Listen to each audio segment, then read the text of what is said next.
You're listening to 10 Questions with a Teacher with Charlie Mosiat and Jack Castle. Welcome to the 10 Questions with a Teacher podcast. Jack is back this week, our co-host. Welcome back, Jack. Thank you. This will be our third episode of the podcast today. We actually just started a Twitter handle. It's at 10 Questions Pod. If you want to give us any information or ask any questions, feel free to. Today, our special guest is Mr. Nottingham, art teacher extraordinaire. Thank you for joining us today. Thank you.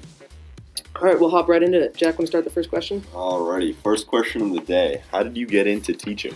I remember it quite clearly. It was a Saturday.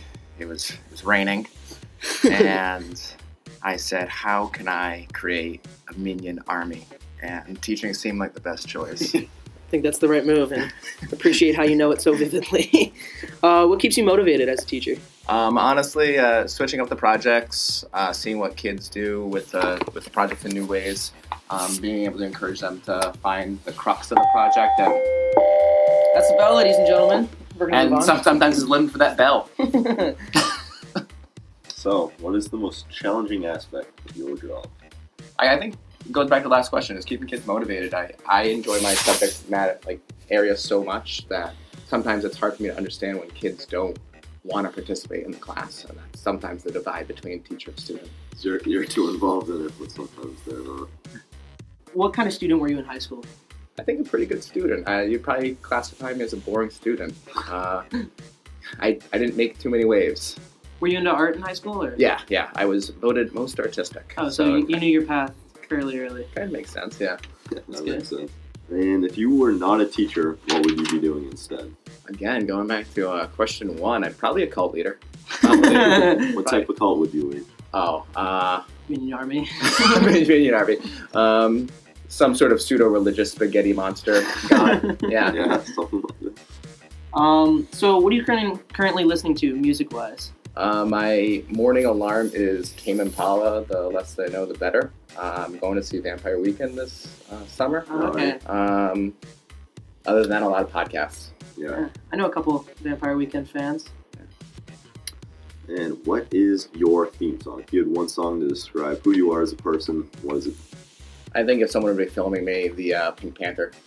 Pink Panther. It just always makes me seem a little bit more mysterious and fun. There you go. I think that's a good option. So when you come to school every morning, are you packing your own lunch or are you getting one from the caf?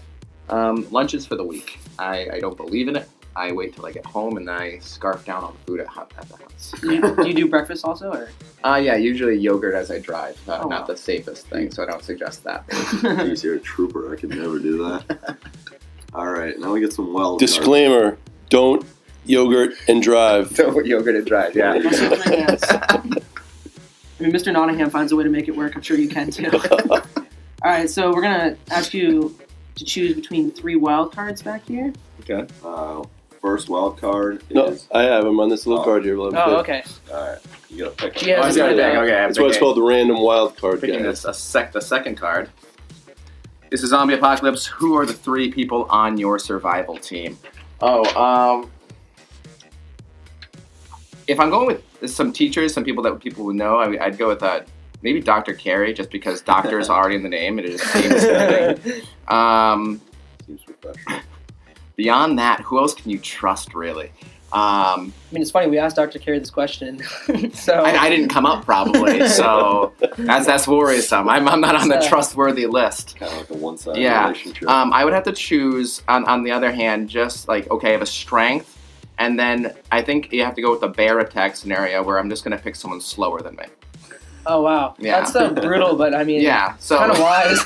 We'll call that person just bait. Okay, Right. yeah. I don't think you should share the name of the teacher you think is bait for relationship purposes. Let your minds go crazy. You can decide who you think is bait. I mean... Hello, Mr. Bait. I mean... Insert bait teacher there. Alrighty. All right. Other than that, that's about it. That's our 10 questions for today. Thank you for joining. Once again, our Twitter tag is 10QuestionsPod. Feel free to ask us questions or make any comments. Thank you. Thanks. Thank you, Mr. Nottingham. See you later. See ya.